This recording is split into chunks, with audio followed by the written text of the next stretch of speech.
Amakuru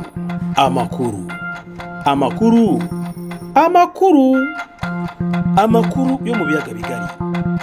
Haba hari ibyiringiro ko mu biyaga bigari hashobora kuboneka umutekano. Minova, Bweremana, Zikejigoma, kubera intambara ya M23. Kuvuga rero n'umuntu yabinonosoye akaza agasaba uruhusha mu shingano z'amagara y'abantu. Nuwe muti ukwiye kuvugutwa ngo uce umwiryane? Philip Mpango ndio makamu wa rais. And I like Mr. Trump so much. Amakuru yo mu biyaga bigari muyagezweho na Leonce Nyirimana.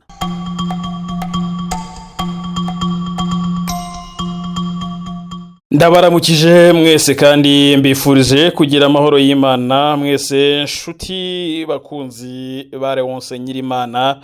Nkuko bisanzwe twinjiye mu makuru ari kuvugwa mu biyaga bigari.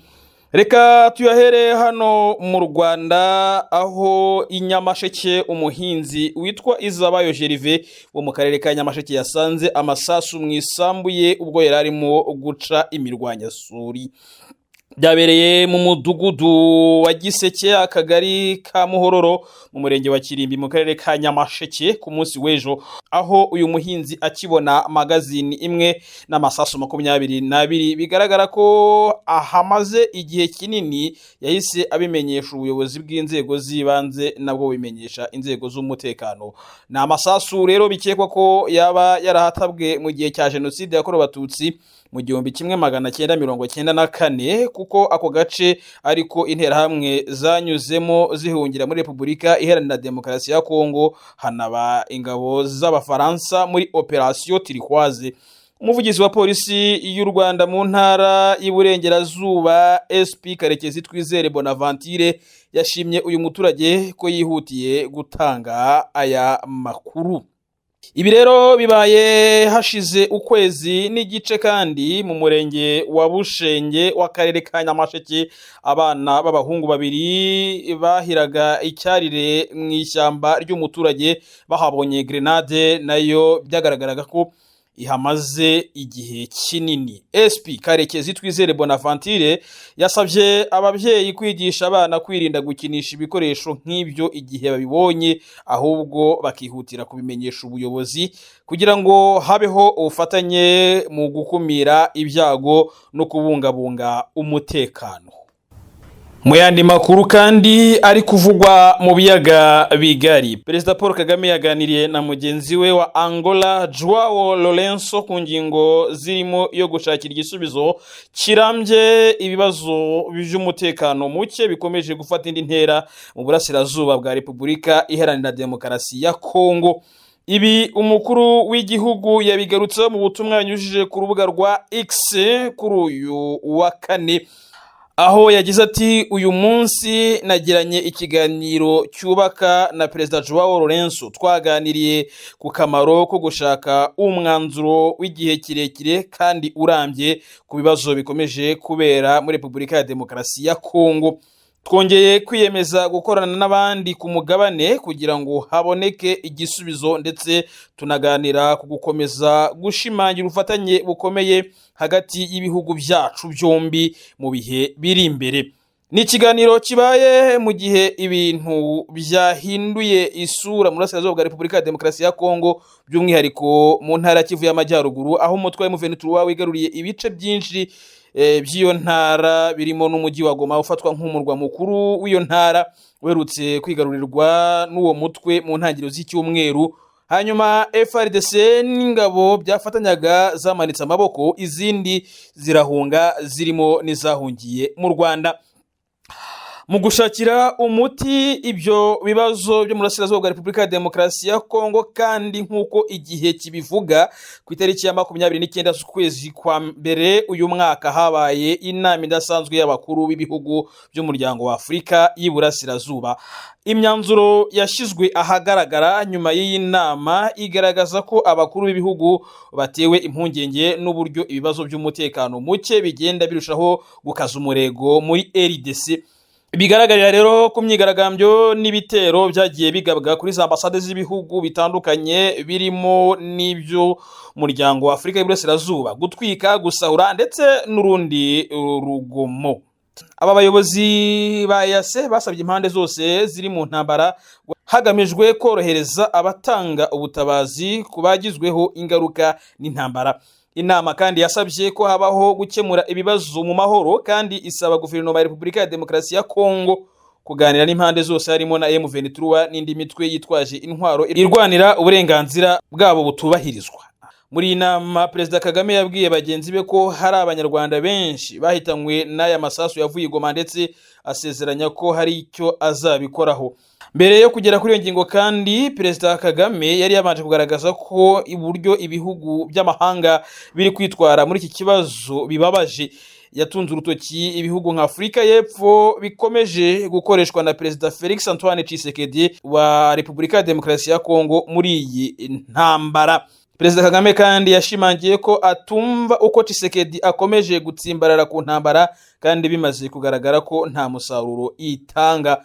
Kugeza ubu ihuriro rya AFC M23 ryamaze kwigarurira ibice byinshi by'intara ya Kivu y'Amajyaruguru, umujyi wa Goma by'umwihariko. Abayobozi bayo bakaba batangaje kuri uyu wa kane ko badateze guhagarara ahubwo ko bazakomereza Kinshasa gukuraho ubutegetsi bwa Tshisekedi, nubwo nawe aherutse gutangaza ko agiye kongera gushoza intambara kuri uwo mutwe, agasaba abanyekongo bose kubimufashamo. Tunanerekeze muri Repubulika ya Demokarasi ya Kongo, cyane cyane muri uburasirazuba bw'iki gihugu. Perezida w'umutwe wa M23 Bertrand Bisimwa yamaganye abavuga ko u Rwanda rutanga inkunga kuri uwo mutwe, ashimangira ko ari icengeza amatwara ryakozwe na Repubulika ya Demokarasi ya Kongo mu rwego rwo kugira u Rwanda urwitwazo.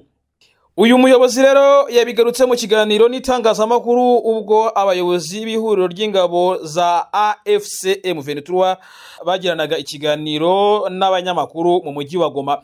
Ni ikiganiro cyagarutse ku bintu bitandukanye birimo kugaragaza ishusho y'urugamba M23 imaze igihe kitari gito ihanganyemo n'ingabo za Repubulika Iharanira Demokarasi ya Kongo, ndetse ibikurikiraho nyuma yo gufata umujyi wa Goma nabyo byavugiye muri iyi nama.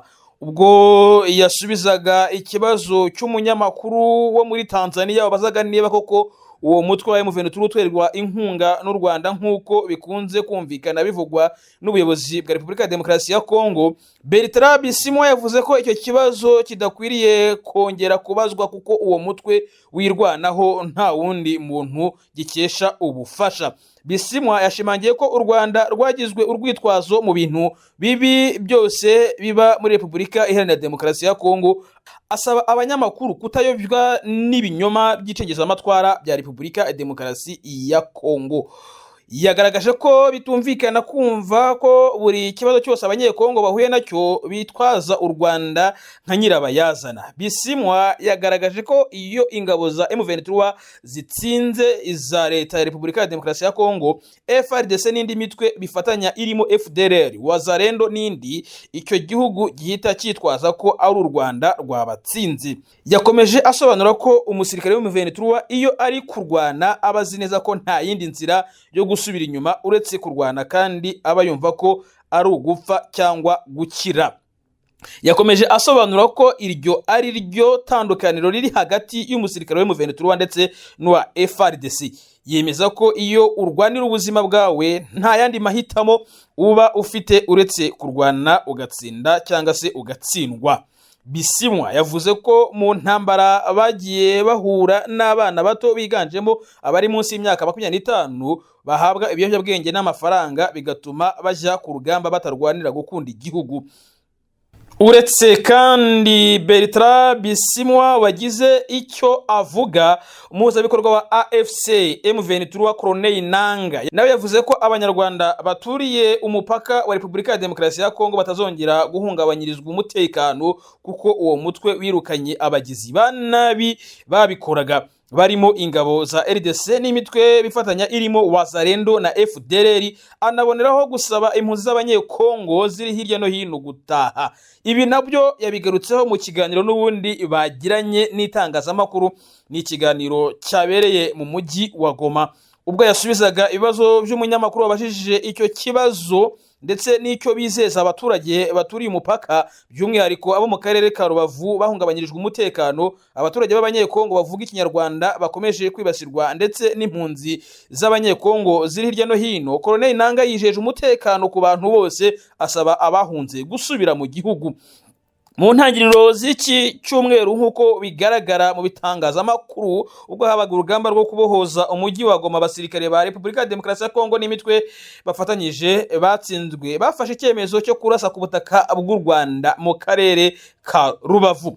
Kugeza ku itariki ya 28 z'uku kwezi kwa mbere, ibi bikorwa byari bimaze kugwamo abanyarwanda 9 mu gihe abandi benshi bakomeretse. Colonel Nanga yavuze ko abaturiye umupaka wa Repubulika ya Demokarasi ya Kongo batazongera guhungabanyirizwa umutekano kuko abagizi ba nabi babikoraga birukanwe. Uyu mutwe kandi akaba ari wo uri no kugenzura umupaka. Yavuze kandi ku bavuga ikinyarwanda, yemeza ko ari ururimi rukoreshwa n'abanyafurika ruvugwa mu Rwanda no muri Repubulika ya Demokarasi ya Kongo, aho hari abanyekongo baruvuga barimo abatuye mu bice bitandukanye nka Nyiragongo, Masisi na Rucuru, aho benshi ari rwo rurimi bakoresha. Yakomeje agaragaza ko ikibazo cy'abavuga ururimi rw'ikinyarwanda bagaragazwa ko ari abanyarwanda byaturutse ku bashyize imipaka hagati y'ibihugu kandi byakozwe n'abantu. Yemeje ko kuba ibihugu bituranye usanga bisangira byinshi, bityo ko kuba abaturage bavuga ikinyarwanda bitabahindura abanyarwanda. Aboneraho gutanga icyizere ko M23 izatanga umutekano ku baturage b'icyo gihugu. Ku mpunzi z'abanyekongo ziri hirya no hino mu bihugu byo mu karere birimo u Rwanda, yavuze ko zigomba gutaha kandi hari gushyirwaho uburyo ibyo bigomba gukorwamo. Yerekanye ko kuzicyura ari urugendo kandi biteguye kugenda bacyura abaturage uko bazagenda bemera gutaha mu gihugu cyabo. Nanga yijeje umutekano ku baturage bose bari muri Goma ndetse n'abavuga ururimi rw'ikinyarwanda muri rusange. Amakuru ari kuvugwa mu biyaga bigari tuyasoreze kuri iyi ngingo ivuga ko guverinoma ya Sudani y'Epfo yatangaje ko impanuka ikomeye y'indege yahitanye abantu 20 bakora mu bucukuzi bwa peteroli, mu gihe umwe ari we wayirokotse. Iperereza ku cyateye iyi mpanuka rikaba ryatangiye. Rero mu gitondo cyo ku munsi wo kuwa gatatu nibwo indege yerekezaga mu murwa mukuru wa Sudani y'Epfo Juba yakoze impanuka, mu gihe yari isigaje iminota 3 gusa ngo igere ku kirombe cya peteroli giherereye ahitwa Unity State. Mu bantu 20 baguye muri impanuka harimo abanyamahanga 5 barimo n'abashinwa 2, umuhinde 1 n'abagande 2, mu gihe abandi 15 bose ari abaturage ba Sudani y'Epfo. Abakozi bo mu birombe bya peteroli baguye muri impanuka bakoreraga sosiyete yitwa Greater Piona Company, naho indege bari barimo ikaba ari sosiyete yitwa Right Air Service Aviation Company. Ubuyobozi bwa Sudani y'Epfo bwavuze ko bwifatanyije mu kababaro n'inshuti n'imiryango y'ababuriye ababo muri iyo mpanuka y'indege, aho ubuyobozi bwavuze ko bafashe mu mugongo muri ibi bihe bikomeye cyane. Kugeza ubu icyateje iyi mpanuka ntabwo kiramenyekana, ariko ubuyobozi bwatangaje ko hari iperereza ryahise ritangira, ubu rikaba ritararangira. Nuko dusoje amakuru yacu avugwa mu biyaga bigari yavugwaga muri iki gitondo. Jye nitwa Leon Senyirimana, reka twongere dusubire mu yandi makuru n'ubundi ari bube agezweho ari kuvugwa mu biyaga bigari. Mwese rero mukomeze kunogerwa n'ibiganiro tubagezaho.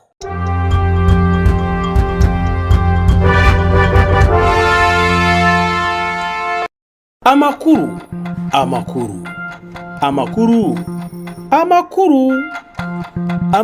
yo mu biyaga bigari.